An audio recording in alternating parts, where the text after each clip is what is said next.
तो सभी व्यूअर को हैप्पी जन्माष्टमी।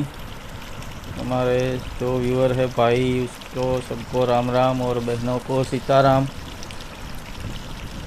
तो आज जन्माष्टमी है और सब लोगों को जन्माष्टमी की ढेर ढेर सारी बधाइयाँ। और भगवान श्री कृष्ण आप सबके जीवन को खुशियों से भर दे और सब हंसी खुशी अपनी कामकाज निपटाए, सुख शांति से रहे, यही प्रार्थना हम लोग करते हैं आप सबके लिए भगवान श्री कृष्ण को।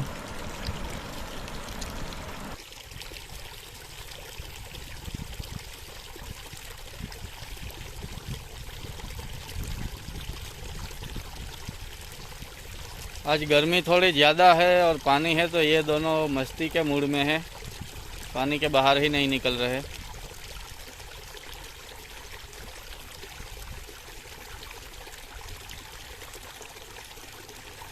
और इसकी नसीब में होगा तो यहाँ 24 घंटे पानी भरा ही रहता है, क्योंकि ये जब पानी पिलाते हैं तब मोटर शुरू रहती है और नारियल के पेड़ में ही पानी जाता है तो शुरू ही रखते हैं ज़्यादा देर तक पानी पिला लेने के बाद भी। और इन दोनों को तो इतना ही चाहिए।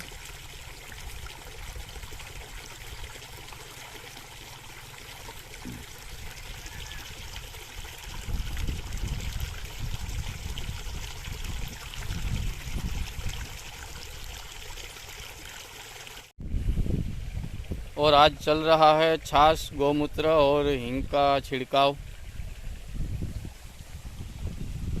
2 लोग आए हैं इसका छिड़काव करने के लिए।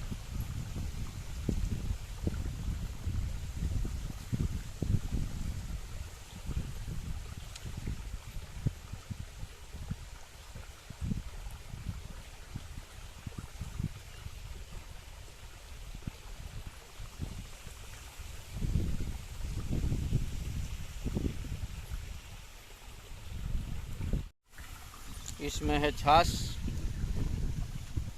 इसमें है गौमूत्र और इसमें है हींग, बांगड़ा हींग। पानी में भिगोकर 24 घंटे रखते हैं और फिर इसका यूज करते हैं हम हींग का। और छाछ है 7-8 महीना या 1 साल पुरानी। और गौमूत्र तो हम इकट्ठा करते जाते हैं तो उसमें से ही यूज चलता रहता है, पुराना भी होता है और नया भी, दोनों मिक्स ही होते हैं।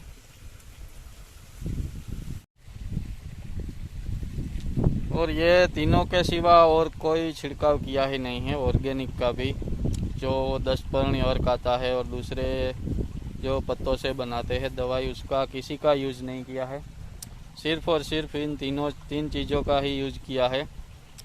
और ये लगभग 5वीं बार छिड़काव कर रहे हैं हम मूंगफली में। 2 बार दूध और गुड़ का किया और अब इसके बाद 2-3 दिन बाद करेंगे गो अमृतम बैक्टीरिया का या फिर दूध का, जिसकी ज़रूरत होगी उसका छिड़काव 2-3 दिन बाद करेंगे। क्योंकि ये 3 चीज़ें छिड़कने से मुझे लगता है कि सारी जो जीव जंतु होते हैं नुकसान करने वाले वो नहीं रहते, या तो मर जाते हैं या चले जाते हैं। क्या होता है वो पता नहीं, लेकिन मरे हुए नहीं देखे। इली जो ईयड़ होती है वो या जो चूसिया होते हैं वो, लेकिन नुकसान कुछ भी नहीं कर सकते। ये 3 चीज़ें को छिड़काव अगर 8-10 दिन पे हम करते जाए तो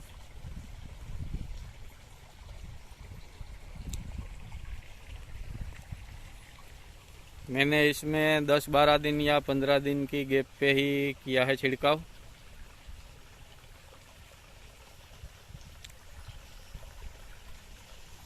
और ये लोग यहाँ पहुँचे तो दवाई ख़त्म हो गई तो अब वो दोबारा लेनी पड़ेगी वहाँ से।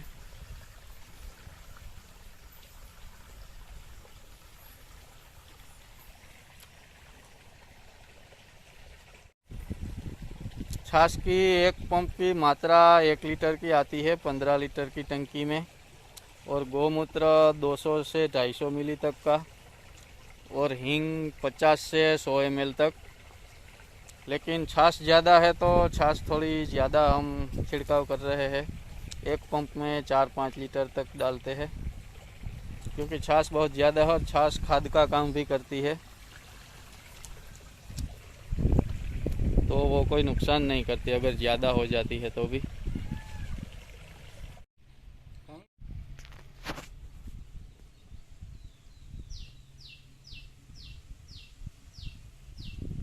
तो अभी आए हैं रामदेव मामा और रामू मामा। अभी यहाँ पर सब बैठे हैं। करण को हंसी आ रही है क्योंकि रामो है वो करण का ससुर जी है, लेकिन अभी तक दोनों का कुछ हुआ नहीं, ऐसे ही ससुर बनाया है।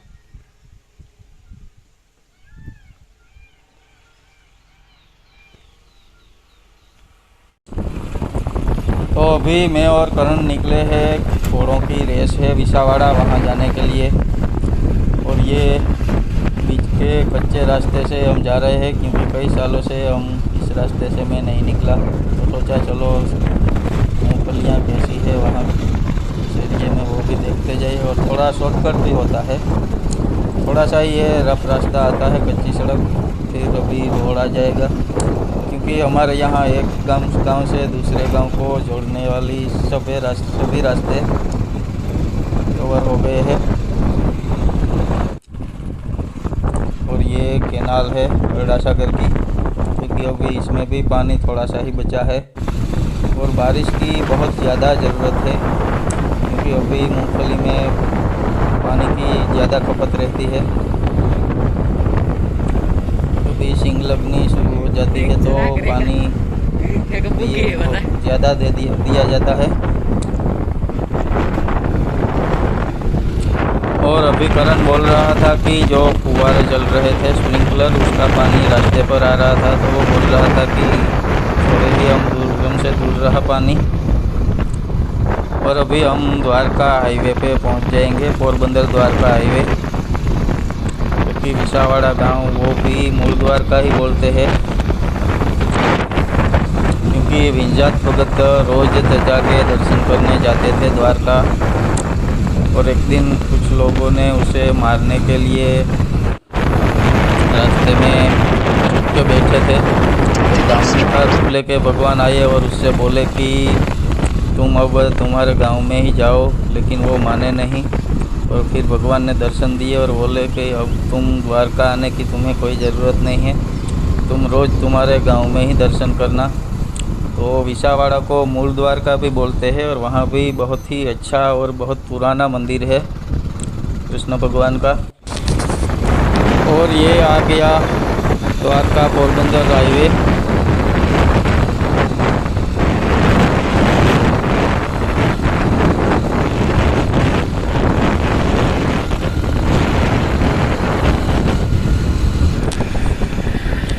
और ये है सुजलोन वाले की पवन चक्कियाँ, बिजली पैदा करती है। और ये समुंदर किनारा है, तो यहाँ बहुत सारी है जगह जगह पर, क्योंकि समुंदर किनारे हवा एक साइड से ही ज़्यादा लगती है।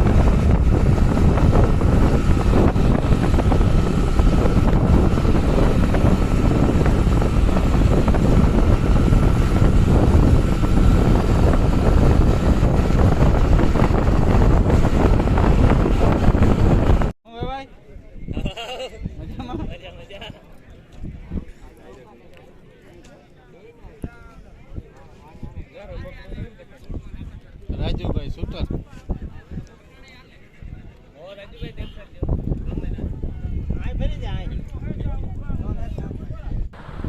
तो ये है शिवानी, और शिवानी पहली बार ही रेस में हिस्सा ले रही है।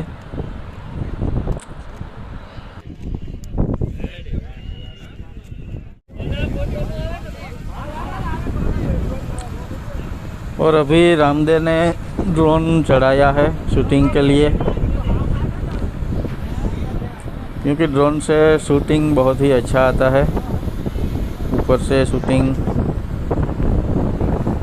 थोड़ा डिफरेंट लगता है हमें, और देखने का भी मज़ा आता है ड्रोन का शूट।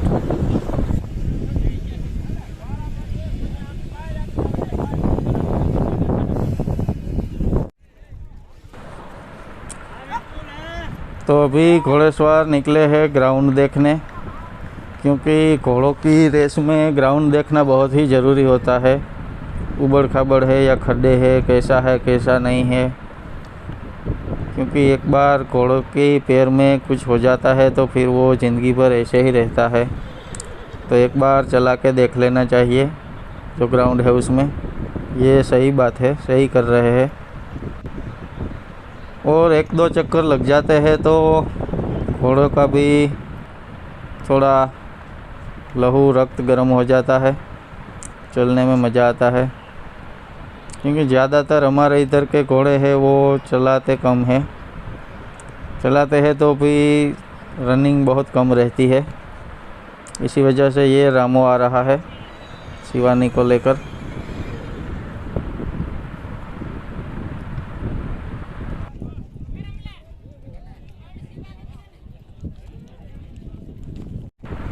तो अभी जा रहे हैं सब घोड़ेसवार रेवाल चाल के लिए, जो कि सामने की तरफ से आएंगे इस तरफ।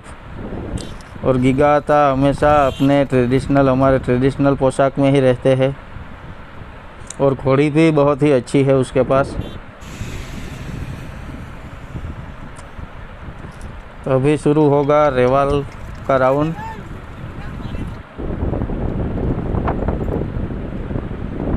तो ये आ रहे हैं रेवाल के लिए, और सबसे आगे गिगाता की घोड़ी ही है।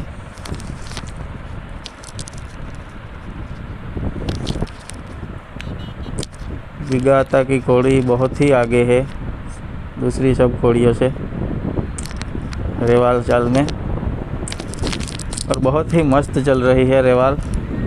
सभी घोड़ियाँ रेवाल अच्छी ही चल रही है, लेकिन ये बहुत ही आगे है सबसे। और घोड़ेसवार भी वो बहुत ही पुराने हैं। और अब शुरू हुआ है बाकी जो बची थी घोड़े या घोड़ियाँ, उसका रेवाल चाल का राउंड।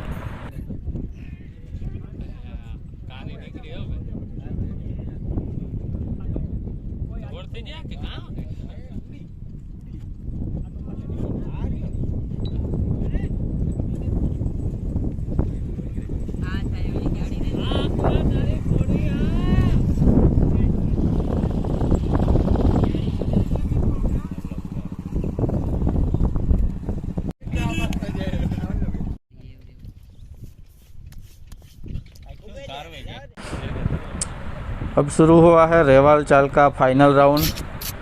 3 राउंड हुए थे 5-5 घोड़ों के, उसमें से जो सिलेक्ट हुए हैं उसका फाइनल राउंड है। और इसमें भी गिगाता ही आगे चल रहे हैं। इसके बगल में एक घोड़ी आ रही है, शायद वो साथ साथ ही चले, लेकिन उसने रेवाल तोड़ दी यहाँ आके। और अब गिगाता के कोई आगे नहीं चल सकता, क्योंकि बाकी घोड़े हैं वो सब पीछे है।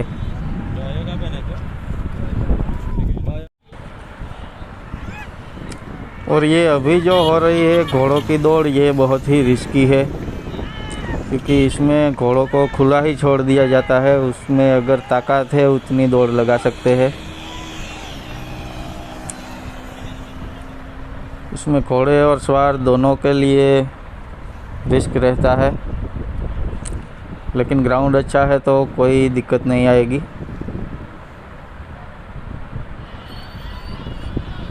ये दूसरा राउंड स्टार्ट हुआ है, और वहाँ पे सवार को गिरा दिया।